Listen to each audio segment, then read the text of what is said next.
క్రీస్తునందు కూడి వచ్చిన ఆత్మీయ సహోదరులందరికీ మన ప్రభువైన యేసుక్రీస్తు పరిశుద్ధ నామమున శుభములు, వందనములు.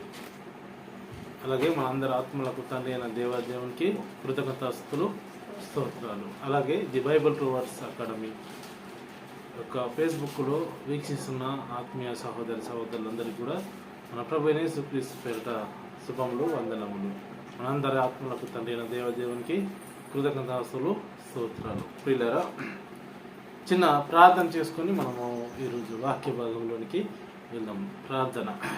పరలోకమందున్న పరిశుద్ధుడైన కన్న తండ్రి, మహోన్నతుడ, ప్రేమ నమ్మకం గల దేవ, నిఘనమైన నామానికి స్తోత్రం తండ్రి. గడిచిన కాలం అంతా నీ కృప, నీ కాపుదల దయచేసి నన్ను మమ్మల్ని కూడా అందరినీ కూడా నీ సజీవ రెక్కల కింద కాచి కాపాడి మరొక మారు తండ్రి నీ కృపా సన్నిధానానికి నడిపించి నిన్ను స్తుతించడానికి, మయపరచడానికి ఇచ్చిన ఇంత గొప్ప సమయాన్ని బట్టి నీకే కృతజ్ఞతాస్తులు, స్తోత్రాలు చెల్లిస్తున్నాను తండ్రి.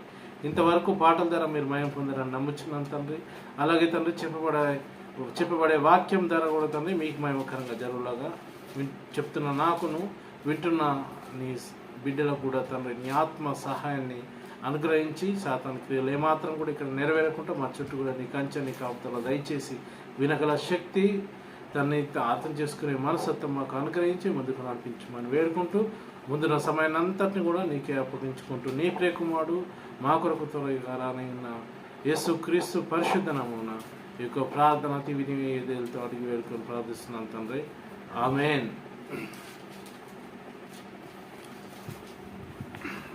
ప్రియులారా, మరి గడిచిన దినంలో ఒక నెల రోజుల కిందట మనము ఆదాముకు ధరించిన శరీరం యొక్క ఏ శరీరము అంటే ఆదాముకు ధరింపజేసిన దేవుడు ఏదైతే ఆదాముకు శరీరాన్ని ఇచ్చాడో ఆ శరీరము ఏ శరీరం అని చెప్తున్నాము అంటే మహిమగల శరీరమా లేకుంటే ప్రకృతి సంబంధమైన శరీరమా అనే విషయాన్ని గురించి నేర్చుకోవడం అనేది జరిగింది. అంటే ఆదాము అనే ఆత్మకు దేవుడు ఏ శరీరాన్ని ధరింపజేశాడు అంటే ప్రకృతి సంబంధమైన దేవుడైన యెహోవా నేల మట్టితో నరుని నిర్మించి వారి నాసికారంధ్రములో జీవాయువుదగా నరుడు జీవాత్మయుడు. అంటే శరీరాన్ని, ఈ యొక్క బాడీని దేంతో తయారు చేసినట్టుగా చూస్తున్నాం? నేల మట్టితో, అంటే ప్రకృతి సంబంధమైన శరీరంగా చేసినట్టుగా చూస్తున్నాం.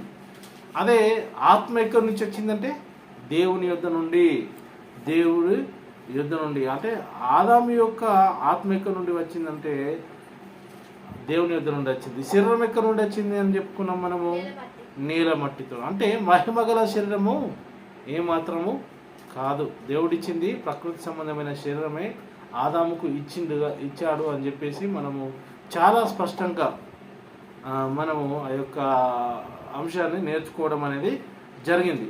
అంటే మరి ఈ యొక్క ఆదాము యొక్క శరీరము నేలమట్టితో ఇచ్చాడు కదా, నేలమట్టితో చేశాడు అని చెప్పుకోవడం అనేది జరిగింది. అయితే ఆదాము యొక్క శరీర స్వభావం ఏంటి అప్పటికి? మరి ఆదాము యొక్క శరీరం యొక్క స్వభావం ఏంటి?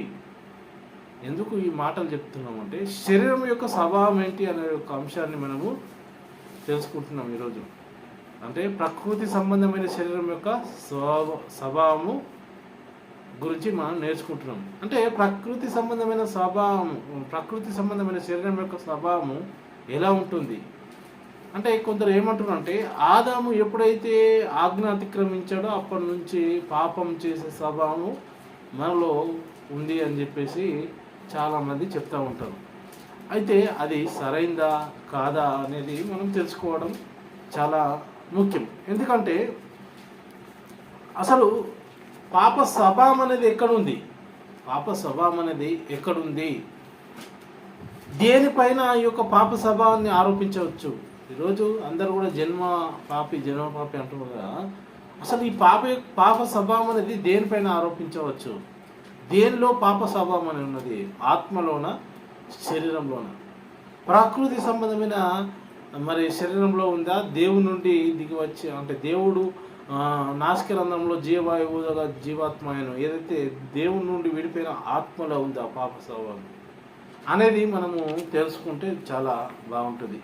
అయితే వేరొక నియమము నా అవయంలో ఉన్నట్టు నాకు కనబడుచున్నది. అంటే పాప స్వభావము ఎక్కడ ఉంది అనేది తెలుసుకుంటే వేరొక నియమం నా అవయంలో కనిపిస్తుంది, నాకు తెలుస్తుంది అని పౌలు గారు చెప్తుండ్రు.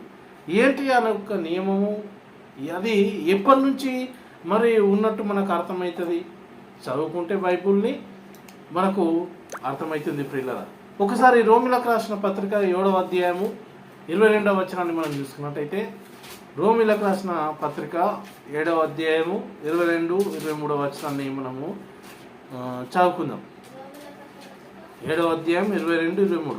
అంతరంగ పురుషుణ్ణి బట్టి దేవుని ధర్మశాస్త్రం నందు నేను ఆనందించుచున్నాను గాని వేరొక నియమము, చూడండి, వేరొక నియమము నా అవయంలో ఉన్నట్టు నాకు కనబడుచున్నది. అది నా మనసు నందున్న ధర్మశాస్త్రంతో పోరాడుచు నా అవయములలోనున్న పాప నియమమునకు నన్ను చెరపట్టి లోబర్చుకొనుచున్నది. ఏం చెప్తున్నాండి ప్రియులరా? నా అవయవంలో ఉన్న పాప నియమమునకు నన్ను చెరపట్టి లోబర్చుకొనుచున్నది. ఈ యొక్క పాప నియమం అనేది ఎక్కడున్నదో చెప్తుండు. ఇక్కడ అవయవంలో ఉన్నది, అవయవాలలో ఉన్నది అని చెప్పేసి అంటుండు. ఏవైతే అవయవాలు ఉన్నాయో అవయవాల్లో ఉన్నది అని చెప్తుండు. అంటే ఎక్కడ అవయవాలు అంటే శరీరంలో వేరొక నియమము నా అవయవములలో ఉన్నట్టు నాకు కనబడుచున్నది. అది నా మనసునందున్న ధర్మశాస్త్రంతో పోరాడుచు, మనసునందున్న శాస్త్రంతో ఇది పోరాడుచున్నదట. పోరాడుచు ఏం చెప్తుంది? నా అవయవములలోనున్న పాప నియమమునకు నన్ను చెరపట్టి లోపరుచుకొనుచున్నది. పాప నియమమునకు అంటే ధర్మశాస్త్రం, దేవుడిచ్చిన ఆజ్ఞలను చేయకుండా మరి ధర్మశాస్త్రంకు విరోధంగా మరి ఆజ్ఞను అది నెరవేర్చకుండా వేరొక నియమం ఉందంట. ఆ వేరొక నియమము మరి ఏం చేస్తుంది? నా అవయవములలో ఉన్న పాపం నియమమును చేయడానికి నన్ను పురిగొల్పుతున్నది అని చెప్పేసి పౌలు గారు చెప్తున్నాడు. ఏమండి? వేరొక నియమం ఉన్నది, పాప నియమము నా అవయవములలో ఉన్నది. అదేం చేస్తుందంటే దేవుని యొక్క ఆజ్ఞను నెరవేర్చకుండా, దేవుని యొక్క ఆజ్ఞను పాటించకుండా ప్రేరేపిస్తుంది. అంటే దేవుని యొక్క ఆజ్ఞను చేయకుండా చేస్తుంది. అది ఏం చేస్తుంది? పాపాన్ని చేయడానికి అది నడిపిస్తుంది. అంటే ఇది మరి ఎప్పటి నుంచి ఉన్నది? ఆదాము ఆజ్ఞ అతిక్రమించిన తర్వాత నుంచే ఇది మన అవయంలో వచ్చిందా? లేదంటే ఆదాము ఆజ్ఞ అతిక్రమించక మున్పటి నుంచే మరి ఆదాములో కూడా ఈ యొక్క పాప నియమము అనేది ఉందా? ఒక్కసారి ఆలోచిద్దాం మనం పిల్లల. ఇక్కడ ఏమంటుంది? వేరొక నియమము, 23వ వచనం, వేరొక నియమము నా అవయంలో ఉన్నట్టు నాకు కనబడుచున్నది. అది నా మనస్సు నందున్న ధర్మశాస్త్రంతో పోరాడుచు నా అవయములలోనున్న పాప నియమమునకు నన్ను చెరపట్టి లోపరుచున్నది అని చెప్తున్నాడు. నా అవయములలో ఉన్న పాప నియమమునకు చెరపట్టి లోపరుచుకొనుచున్నది. అంటే ఆదాముకు కూడా ధర్మశాస్త్రం ఉందండి ప్రియులరా. ఆదాముకు ధర్మశాస్త్రం ఏంది? అప్పుడు ఆదాముకు ధర్మశాస్త్రం లేదా? ధర్మశాస్త్రం అంటే ఏంది? ఆజ్ఞ అతిక్రమమే పాపము, పాపం వల్ల వచ్చే జీతము మరణం. మరి ఆదాముకు ధర్మశాస్త్రం ఏంటి? అప్పుడు నీవు ఈ పండు తినవద్దు, తిను దినంలో నిశ్చయంగా చచ్చెదవు అని చెప్పేసి దేవుడు మరి ఆదాముకు ఆజ్ఞ ఇచ్చాడు. ఆజ్ఞ ఇచ్చాడంటే ఆజ్ఞ ఎందుకు ఇచ్చాడు? ఈ యొక్క పాపాన్ని చేసే స్వభావముని శరీరంలో ఉంటేనే కదా అక్కడ నీకు ఆదాముకు మరి దేవుడు ఆజ్ఞ అనేది ఇచ్చిండు. పాపం చేసే స్వభావం లేనప్పుడు దేవుడు ఆజ్ఞ ఇచ్చేది అవసరము లేదు. అంటే పాప స్వభావం అనేది ఆదాము ఆజ్ఞ అతిక్రమించక మునుపటి నుంచే ఆదాము యొక్క శరీరంలో యొక్క స్వభావం అనేది ఉన్నది. ఆదాముకు ధరింపజేసిన శరీరం ఏదని చెప్పుకున్నాం మనము? ప్రకృతి సంబంధమైన శరీరం. ప్రకృతి సంబంధమైన శరీరం యొక్క స్వభావం ఏంటి మరి అంటే పాప స్వభావం కలిగి ఉంటుంది. అది పాపాన్ని చేయడానికి అనుకూలంగా ఉంటుంది. అది పాపాన్ని చేయడానికి అనుకూలంగా ఉంటుంది పిల్లల. కొందరు ఏమంటున్నారంటే ఆదాము పాపం చేసినప్పటి నుంచే అందరిలో పాపం చేసే స్వభావం వచ్చింది. దేవుడు అంటే సాతానుడు ఒకటి పాప స్వభావం అనేది ఇంజెక్ట్ చేసిందని అంటా ఉన్నారు. పెద్ద పెద్ద బోధకులే ఈ విషయాన్ని చెప్తుండ్రు. ఆదాము పాపం చేయడం వల్ల మరి యొక్క పాప స్వభావం అనేది సాతానుడు ఇంజెక్ట్ చేయలేడు. పాప స్వభావం ఉన్నది కాబట్టి అక్కడ ఆదాము పాపం చేశాడు. పాప స్వభావం ఉన్నది కాబట్టి దేవుడు ఆదాముకు ఆజ్ఞ ఇవ్వడం అనేది జరిగింది. పిల్లల పాప స్వభావం లేనప్పుడు, ఆజ్ఞ లేనప్పుడు పాపము ఆరోపింపబడదు. ఏమండి, ధర్మశాస్త్రం లేనప్పుడు పాపం ఆరోపింపబడుతుందా? ఆరోపింపబడదు. మరి ఎప్పుడు పాపం ఆరోపింపబడుతుంది అని చెప్పేసి వాక్యం సెలవిస్తుందంటే ఆజ్ఞ అతిక్రమించినప్పుడే పాపం ఆరోపిస్తుంది. ఆజ్ఞ ఉన్నది కాబట్టి పాపం ఆరోపింపబడుతుంది. అంటే పాప స్వభావంలో ఉన్నది కాబట్టి దేవుడు అప్పుడు ఆదాముకు ప్రకృతి సంబంధమైన శరీరాన్ని చేశాడు కాబట్టి ఆజ్ఞ ఇవ్వడం అనేది జరిగింది. పిల్లల అప్పుడు ఏమవుతుంది? ఈ యొక్క ప్రకృతి సంబంధమైన ఆలోచనలు అంటే శరీరం ఆత్మకును, ఆత్మ శరీరమునకును విరోధంగా అపేక్షించును. అంటే ఇది ఎప్పటి నుంచి ఉన్నది? శరీరం ఆత్మకు, ఆత్మ శరీరంకు విరోధంగా ఎప్పటి నుంచి అపేక్షిస్తున్నది అంటే ఆదామును దేవుడు చేసిన సమయం నుంచే ఇదంతా ఉన్నది. ఇవి ఒకదానికొకటి వ్యతిరేకంగా ఉన్నవి కనుక మీరేమి చేయనిచ్చింతురో వాటిని చేయకుందురో. ఏదైతే దేవుడు మరి ఆదాముకు ఆజ్ఞ ఇచ్చాడు, ఆజ్ఞలో ఉండాలని చెప్పేసి అనుకున్నప్పుడు ఆజ్ఞలో ఉండకుండా చేసేదే ఈ యొక్క ప్రకృతి సంబంధమైన స్వభావం, అదే పాప స్వభావం అని గలతీలకు రాసిన పత్రిక 5:17-18 చెప్తుండ్రు. ఏమంటుందంటే గలతీలకు రాసిన పత్రిక 5వ అధ్యాయము 17-18 వచనంలో శరీరం ఆత్మకును, ఆత్మ శరీరమునకును విరోధంగా అపేక్షించును. ఇవి ఒకదానికొకటి వ్యతిరేకముగా ఉన్నవి. చూడండి, శరీరం ఆత్మకును, ఆత్మకు శరీరం ఏమై ఉన్నది? విరోధంగా అపేక్షించును. ఇవి ఒకదానికొకటి వ్యతిరేకంగా ఉన్నవి గనక మీరు ఏమి నిశ్చయించుదురు, మీరేమైతే నిశ్చయిస్తారో వాటిని చేయకుందరు అని చెప్పేసి అంటుంది. ఏదైతే మీరు చేయాలని నిశ్చయించుకుంటారో, ఏది చేయాలని ఆలోచిస్తారో అది చేయకుండా ఉందరు. మీరు ఆత్మ చేత నడిపింపబడిన ఎడల ధర్మశాస్త్రంకు లోనైన, మీరు ఆత్మ చేత నడిపింపబడని ఎడల ధర్మశాస్త్రముకు లోనైన వారు, నడిపింపబడిన ఎడల ధర్మశాస్త్రముకు లోనైన వారు కారు. నడిపింపబడని మీరు ఆత్మ చేత నడిపింపబడిన ఎడల ధర్మశాస్త్రములకు లోనైన వారు కారు. అంటే ఆత్మ చేత నడిపింపబడాలి, ఆత్మ చేత నడిపింపబడాలి. ఇక్కడ ఏం జరుగుతుంది? ఆత్మ చేత అంటే ఆత్మ చేత నడిపింపబడితే ధర్మశాస్త్రాన్ని నెరవేర్చిన వాడైతాడు. అంటే ఆత్మకు శరీరము, శరీరం ఆత్మకు ఏమైనది? విరోధంగా అపేక్షిస్తున్నది. ఇది ఎప్పటి నుంచి మరి? ఆదాము ఆజ్ఞను అతిక్రమించక మునుపు, అంటే ఆదాము యొక్క శరీరము ఆజ్ఞను అతిక్రమించక మునుపు ఆయనలో ఉన్న స్వభావం కూడా ఇలాంటిదే, పాప స్వభావం. పాప స్వభావం అనేది ఎవరిలో ఉంది? అప్పుడు కూడా ఆదాములో కూడా ఉంది. ఇంకా రోమిలకు రాసిన పత్రిక 8వ అధ్యాయం 5-7 వచనాలు మనం చదువుకుంటే, 8వ అధ్యాయము 5-7 వచనాలు మనం చూసుకున్నాం. ఇక్కడ ఇంకా చాలా మనకు స్పష్టంగా జరుగుతుంది. శరీర విషయంలో మీద మనసునుంతురు, ఆత్మానుసారులు ఆత్మ విషయంలో మీద మనసునుంతురు.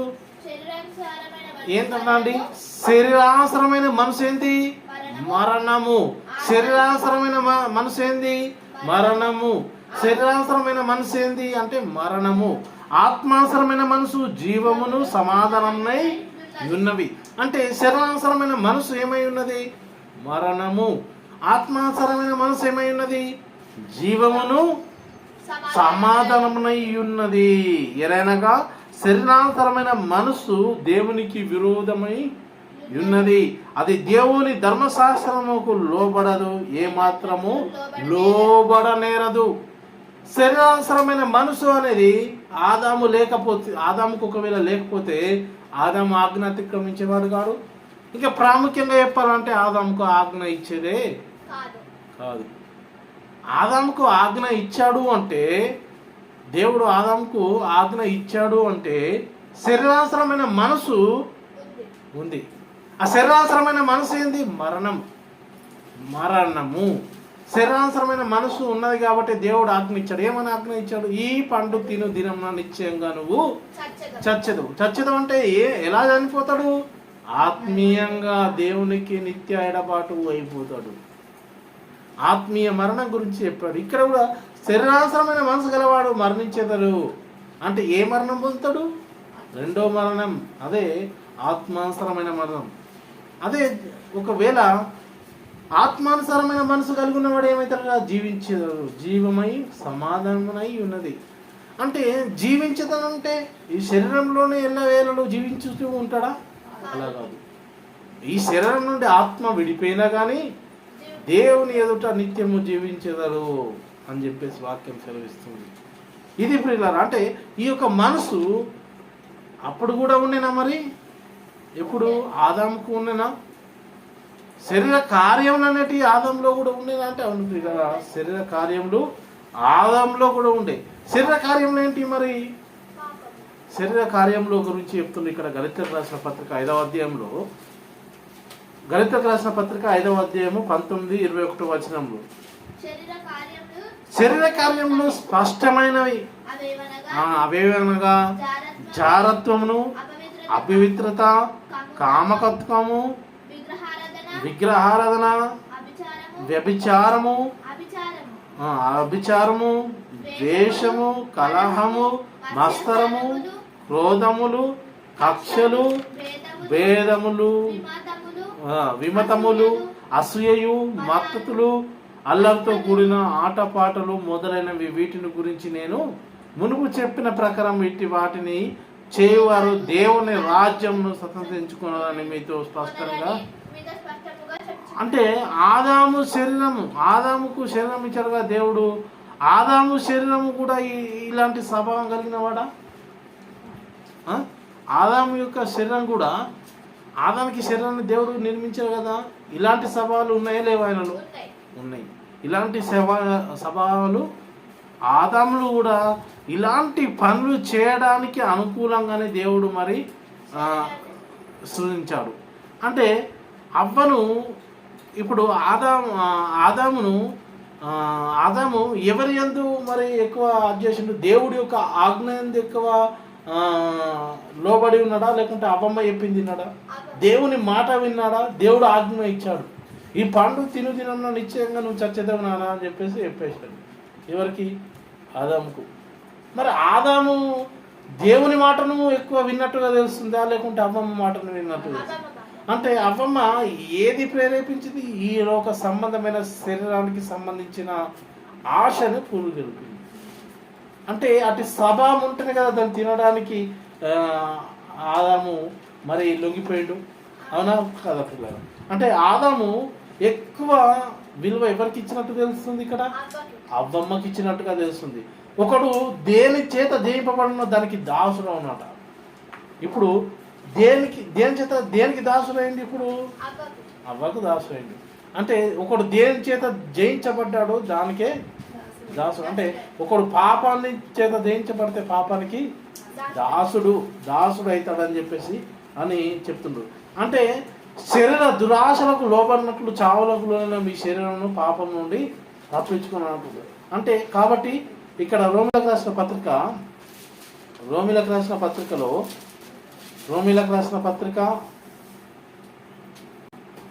7వ అధ్యాయము 5వ వచనం ఏమంటుందంటే, ఎలాగనగా మనము శరీర సంబంధమై ఉండినప్పుడు మరణార్థమైన ఫలము ఫలించుటకాయ అంటాడు. ఒకవేళ శరీర సంబంధమై ఉండినప్పుడు మరణార్థమైన ఫలము ఫలిస్తాము. ఇప్పుడు ఆదాము శరీరానుసరుడుగా ఉన్నాడా లేదా? మరణార్థమైన ఫలము ఫలించాడు. దేవుడు ఆజ్ఞ ఇచ్చారండి పిల్లరా, ఆజ్ఞకు లోబడలేదు. అవునా? ఆజ్ఞకు లోబడక ఆజ్ఞను అతిక్రమించాడు. అప్పుడు శరీరానుసరమైన ఫలము ఫలించింది. అక్కడ శరీరానుసరమైన ఫలం ఏంది? మరణము అని చెప్తుండ్రు. కాబట్టి ఇంకేమంటున్నారు? రోమిలకు రాసిన పత్రిక 6:12 చూసుకున్నట్టయితే రోమిలకు రాసిన పత్రిక 6:12 కాబట్టి శరీర దురాశలకు లోబడినట్లుగా చావునకు లోన మీ శరీరమందు పాపం నెలకీయుడి. కాబట్టి శరీర దురాశలకు లోబడినట్లుగా అవ్వమ్మని అడిగిండు. అవ్వమ్మను సాతానుడు వచ్చి అడిగిండు, ఈ తోట చెట్లలో ఉన్న ఫలం ఏదైనా మేము తినకూడదని దేవుడు మీకు చెప్పిండా అని అన్నాడు. అంటే అవ్వమ్మ ఏమన్నది, అవును మేము చావకుంటున్నట్లు తోట మధ్యలో ఉన్న మంచి చెడ్డ తినమించి ఫలం తినకూడదు అని చెప్పిండు. ఇక్కడ దురాశకు లోబరుస్తుండు సాతాను. ఇక్కడ దురాశ ఎవరిలో పుట్టిస్తుండు సాతానుడు? అవ్వమ్మలో. దురాశ అనేది ఉన్నది అవ్వమ్మలో, అప్పటికి ఉంది కాబట్టి ఆ దురాశకు లోనైంది. ఏం చేసిండు, మీరు చావని దేవుడు ఏం చెప్పిండు, మీరు ఆ పండు తినముగా నిశ్చయముగా చచ్చెదరు అని చెప్పిండు. అవ్వమ్మకు మరి సాతానుడు ఏమని చెప్పిండు, మీరు చావనే చావరు. పైపెచ్చు ఏం చెప్పిండు, ఇంకా మీరు ఈ పండు తిన్నారనుకో మీరు దేవతల వల్లే ఉంటారని చెప్పి దేవునికి తెలుసు, అందుకని మిమ్మల్ని తినకూడదు అని చెప్పేసి చెప్పిండు అని చెప్పేసి అన్నాడు. తిన్న దేవతలు ఏమైనాయి? సాతానుడు అయిపోయింది. అంటే తప్పు చేసిన దేవతలు ఏమైనా? దేవతలు ఎలా ఉన్నారు? దేవదూతలు ఎలా ఉన్నారు? సాతానుగా మారింది. ఈడు ఇప్పుడు సాతానుడు అమ్మమ్మను ప్రేరేపిస్తున్నాడు. అవునా? ఏమని? మీరు పండు తింటే ఏం కాదు, మీరు చావనే చావరు. దేవుడికి తెలుసు ఏమో మీరు పండు తింటే దేవత వాళ్ళే ఉంటారు. అప్పటికి ఎలా ఉన్నారు వాళ్ళు? దేవుని కుమారులుగా ఉన్నారు. వీళ్ళగా దేవుని కుమారత్వము, పరలోక పౌరసత్వం కలిగి ఉన్నారు. అప్పటికి పరలోక పౌరసత్వం కలిగి ఉన్న వాళ్ళతోటి సాతాను చెప్తుంది, మీరు దేవతల వల్లే ఉంటారు అని దేవునికి తెలుసు, అందుకే మీరు తినకూడదు అని చెప్పేసి చెప్పిండు. అంతవరకు చూసిన ఫలంని మళ్ళీ చూసింది అవ్వమ్మ. చూస్తే చూపునకు రమ్యమైనవి ఇంపైనవి తీసుకుని దాంట్లో నుండి అప్పటివరకు చూడలేదంటే చూసింది. చూసినప్పటికీ అప్పుడు ఎలా కనిపిస్తున్నాయట? చూపుకు రమ్యముగా కనిపిస్తున్నాయట. అలాంటి ఫలములు తీసుకుని తిని ఏం చేసింది? అలా ఏమైంది? ఇప్పుడు దురాశ పుట్టింది. దురాశ గర్భం తరలించి పాపమును కనుక పాపం పరిపక్వమై మరణమును కను. అవునా? దురాశ గర్భం ధరించి పాపమును కనుక పాపం పరిపక్వమై మరణమును కను. ఇప్పుడు దురాశ కలిగింది, దురాశ పుట్టించాడు సాతానుడు. దురాశ ఈమెలో ఉన్నదా అంటే ఉన్నది. ఆ దురాశకు లోబడి ఆ పండు తిని ఆదాము కూడా ఇచ్చింది. అంటే దురాశ ఉన్నదా అంటే ఎప్పటి నుంచి ఉన్నది దురాశ? పండు తినక మునుపటి నుంచే. ఈ శరీరము ఎలాంటి సంబంధమైన శరీరం? ప్రకృతి సంబంధమైన శరీరము. దీని యొక్క స్వభావం ఏంటంటే దీంట్లో పాప స్వభావం అనేది ఉన్నది. ఆదాము ఆజ్ఞ అతిక్రమించగానే పాప స్వభావం అనేది మనలో రాలేదు. ఆదాము ఆజ్ఞ అతిక్రమించక మునుపటి నుంచే పాప స్వభావం అనేది అందులో ఆదాము యొక్క శరీరంలో ఉంది. ప్రియులారా, ఇంకేమంటున్నాడు? 6వ వచనం, రోమిలకు రాసిన పత్రిక 6వ అధ్యాయము 6వ వచనం మనం చూసుకుంటే 6వ వచనం, ఏమనగా మనమిక పాపము దాసులము కాకున్నట్లు పాప శరీరం నిరాధకమగునట్లు మన ప్రాచీన స్వభావము ఆయనతో కూడా సిలువబడేనని ఎరుగుదుము. అంటే పాపమునకు దాసులము కాకూడదు. ఆదాము మరి అవ్వలు పాపముకు దాసులైనరా అంటే పాపముకు దాసులైన ద్వారా మరియు మీ అవయములను దుర్నీతి సాధనములుగా పాపమునకు అప్పగింపకూడి అని చెప్తుండు 6:13. మీ అవయములను దుర్నీతి అనేది ఎప్పటి నుంచి ఉన్నది?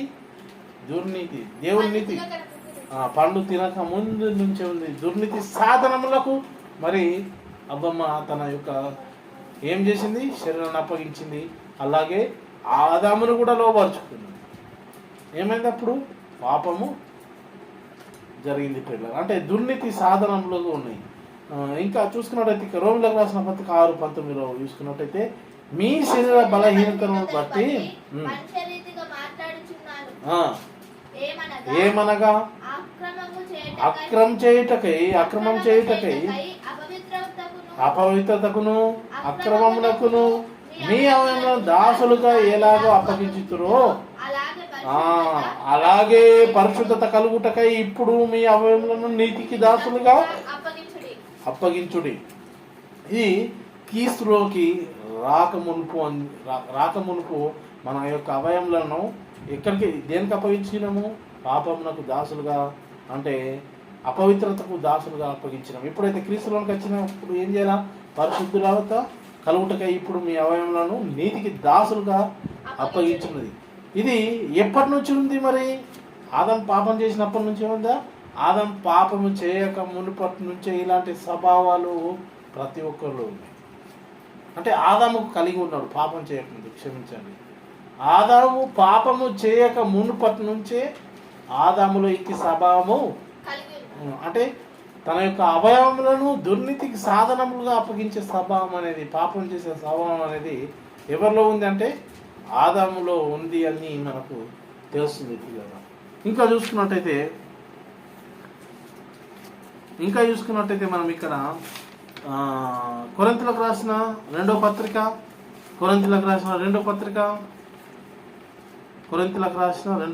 11వ అధ్యాయము 3-4 వచనాలు చూసుకున్నాం. 11వ అధ్యాయము 3-4 వచనాలు చదువుకుని, సర్పము తన యుక్తి చేత అవ్వను మోసపరిచినట్లు చేయండి,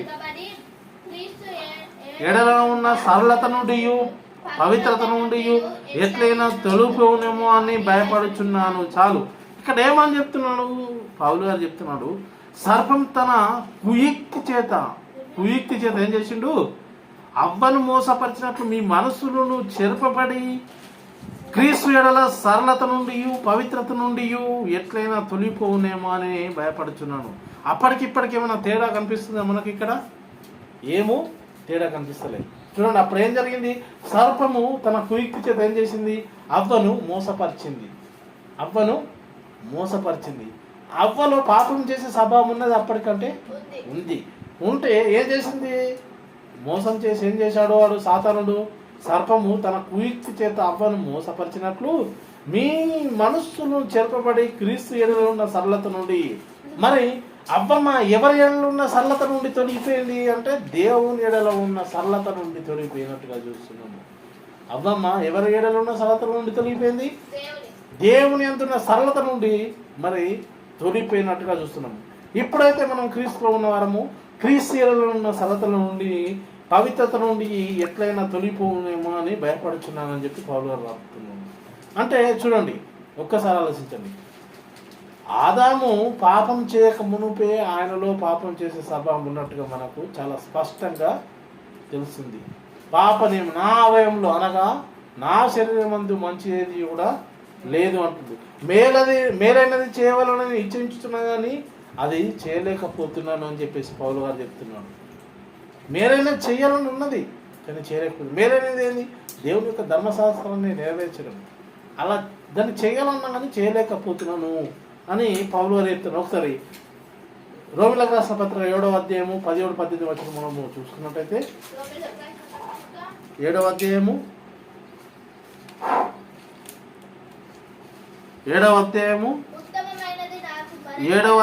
17-18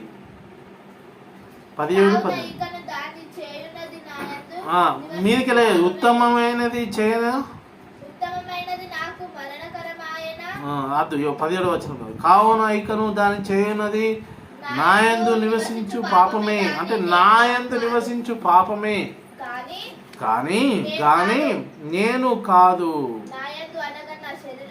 నాయందు అనగా నా శరీరం మందు మంచిదేది నివసింపదని నేను ఎరుగుదును. నాయందు అనగా నా ఆత్మయందు కాదు, ఆత్మ కాదు, శరీరమందు. ఆత్మలో కాదు పాపం ఉన్నది, శరీరమందు మంచిదేది నివసింపదని నేను ఎరుగుదును. మేలైనది చేయవలనని కోరిక నాకు కలుగుచున్నది కానీ దాన్ని చేయుట నాకు కలుగుతలేదు. ఎందుకు చేయుట కలుగుతలేదు? నా అవయంలో ఉన్న పాప స్వభావం, అంటే పాప నియమము నన్ను చెరపట్టి లోపరుచుకొని దాన్ని చేయడానికి వీలు లేకుండా చేస్తున్నదని చెప్పేసి పౌలు గారు చెప్తున్నారు. పిల్లలు ఏమంటుండు? 8వ వచనం ఆజ్ఞనేతుగా చేసుకొని సకల విధములైన దురాశలను నాయందు పుట్టించెను. దురాశను పుట్టించేది పాపం మృతము.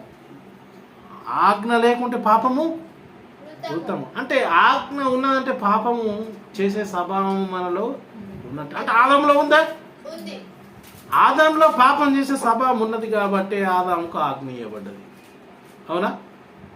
ఆజ్ఞ ఏతు చేసుకొని సకల విధమైన దురాశలను నాయందు దురాశ పుట్టించింది. అక్కడ దురాశ అన్నది కలిగిందా వాళ్ళకు? కలిగింది. కలిగింది. ఈ పండు తినదినముగా నువ్వు నిశ్చయంగా చచ్చేదామని దేవుడు చెప్పిండు. నువ్వు చావనే చావు అని చెప్పి సాతానుడు చెప్పిండు. పైగా నువ్వు దేవతల వల్లే ఉందువు తిను అని చెప్పంగానే దురాశ అనేది ఏమైంది? పుట్టింది. పుట్టింది. అంటే అది ముందు ఉన్నదే దురాశ ఉంది. ఉంది. దురాశ శరీరంలో ఆదామవ్వలకు కూడా ఉంది కాబట్టే వాళ్ళు పాపం చేయడం జరిగింది. ఏదో సాతానుడు వచ్చే ఒక పాప స్వభావాన్ని మన శరీరంలో అంటే ఆదాం యొక్క శరీరంలో ఇంజెక్ట్ చేయలేదు. ఎక్కడి నుంచో తీసుకొచ్చి ఒక సూదిలో నింపుకొచ్చి ఇంజెక్ట్ చేయలేదు. అవునా? పిల్లనా? కాదు, అలా కాదు. అంటే ఒక స్వభావం ఉంది కాబట్టే వారికి ఆజ్ఞ ఇవ్వడం జరిగింది. ఆజ్ఞ ఇచ్చారంటే ఆ స్వభావం ఆజ్ఞను ఎతుకు వేసుకొని సకల విధమైన దురాశలందు నాయందు పుట్టెను అని చెప్పేసి అంటుంది. అంటే ప్రతివాడును తన సఖీయమైన దురాశ చేత ఈడివబడి మరుకొల్పబడి వాడై శోధింపబడను. ఆదామవ్వలు అంటే ఆదాం శోధింపబడ్డాడు. అవ్వ అంటే ఆదాము ముందు శోధింపబడ్డాడు. కానీ అవ్వ ఏం చేసింది? అంత నిలకడగా లేదు.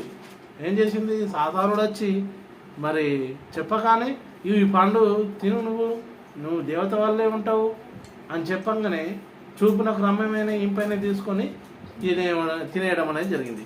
అంటే తన స్వకీయ దురాశ చేత ఈడివబడింది. స్వకీయమైన దురాశ అనేది ఆమెలో కలిగింది. అంటే నేను దేవతల వల్లే ఉంటాను కదా అని చెప్పేసి ఆలోచన కలిగి ఆ యొక్క ఫలము తిని ఏం చేసింది? ఆదాము కూడా ఇచ్చింది. ఆదామును కూడా పాపము చేసేలా మన చేసింది. అందుకని ముందు ఆదాముకు ముందు సాతానుడు ఏం చేసిందంటే ఆదామును కూడా ముందు ప్రేరేపించిండు. ఏమని అంటే శోధించిండు.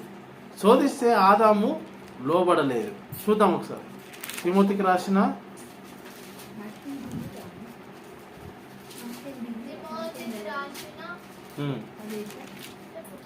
తిమోతికి రాసిన మొదటి పత్రిక 2వ అధ్యాయము 12వ వచనం 13వ వచనం 13వ వచనం చదువు. మొదట ఆదాము తర్వాత అవ్వయు నిర్మింపబడేది కారా? మరియు ఆదాము మోసపరచబడలేదు కానీ స్త్రీ మోసపరచబడి అపరాధంలో పడిన. ఆదాము మోసపరచబడలేదు సాతాను ద్వారా, ముందు అవ్వనే మోసపరచబడింది. అవ్వ ద్వారా ఆదాము మోసపరచబడ్డాడు. అవ్వ ద్వారా ఆదాము ఆజ్ఞను వీడు ఇట్లిన్నాడు అనుకున్నాడు సాతాను. వీడు ఇట్లిన్నాడు. వీడికి ఎక్కడున్నది? స్త్రీ దగ్గరికి వెళ్ళింది. స్త్రీ దగ్గరికి వెళ్ళి నేను పండు తినద్దని ఎవరైనా చెప్పిండా? అవి చెప్పిండు. ఈ తోట మధ్యలో ఉన్న చెట్టు ఫలం తినద్దు అని చెప్పిండు. ఎవరు చెప్పారు? దేవుడు చెప్పిండు. ఎందుకు చెప్పిండు? మీరు చచ్చేదారని చెప్పిండు. మీరు చావనే చావరు అని చెప్పేసి అనగానే మీరు చచ్చేదారని దేవుడు చెప్తే వీడు చావనే చావరని చెప్పి అనగానే ఏమైంది? స్వకీయ దురాశల చేత ఈడ్వబడింది. స్వకీయ దురాశ. తన అంటే నేను దేవతల వల్లే ఉంటాను కదా, స్వకీయంగా ఆలోచించింది. దేవుడు చెప్పింది ఇందులే నేను దేవతల వల్లే ఉంటానని చెప్పేసి ఆలోచించుకొని మంచి ఫలాన్ని తీసుకున్నట చూపిన క్రమం తీసుకొని తిని మళ్ళీ ఏం చేసింది? ఆదాముకు కూడా ఇవ్వడం జరిగింది. అవునా? ఆదామును కూడా మరి ఏం చేసింది? పాపం చేసే వాళ్ళగా చేసింది పిల్లగా. అంటే దురాశ గర్భం ధరించి పాపమును కనుక పాపం పరిపక్వమై మరణమును కానేను. అంటే ఆదాము పాపము చేయక మునుపటి నుంచే పాప స్వభావం అనేది ఆదాంలో కూడా ఉందని నేనేం చెప్తున్నా? వాక్యం మనకు అర్థమయ్యేలా ఉందా? వాక్యం చెప్తుంది. వాక్యము చెప్తుంది. ఇది ప్రియులారా, అంటే ప్రకృతి సంబంధమైన శరీరం యొక్క స్వభావం ఏంటి అంటే ఆదాము ఆజ్ఞ అతిక్రమించక మునుపు కూడా ఆయనకున్న శరీరము ప్రకృతి సంబంధమైన శరీరమే. ప్రకృతి సంబంధమైన శరీరమే. ప్రకృతి సంబంధమైన శరీరంలో ఉన్న స్వభావం ఏంటంటే పాపాన్ని చేసే స్వభావం అనేది ఉంది అని వాక్యం సెలవిస్తుంది. కాబట్టి దయచేసి ఆలోచిద్దాం. ఇంకా ఇది అయిపోలేదు, ఇంకా ఉంది. ఇంకొక హాఫ్ అన్ అవర్ అవుతుంది, మళ్ళీ మనం చెప్పుకుందాము. మళ్ళీ వచ్చే వారము దీని గురించి ఇంకా పాప స్వభావము మనలో ఇంకా బలంగా ఇంకా దీని గురించి చెప్పుకుంటూ మనము ముందుకు వెళ్దాము. ఇంతవరకు అయితే మీకు అర్థమైందని నేను అనుకుంటున్నాను. ఇది ప్రకృతి సంబంధమైన శరీరం యొక్క స్వభావము. అది ఆదాము ఆజ్ఞ అతిక్రమించక మునుపు కూడా పాప స్వభావం అనేది ఆదంలో ఉండే అనే వాక్యం సెలవిస్తుంది. కాబట్టి దయచేసి ఆలోచించండి, వాక్యాన్ని విని వాక్యానికి లోబడే మనస్తత్వం కలిగి ఉండి ఆత్మీయ జీవితంలో మనం ఏవైతే ముందుకు సాగాలని క్రీస్తు ప్రేమను బట్టి మీ అందరినీ బతిమాలుకుంటున్నాను. అందరికీ వందనాలు.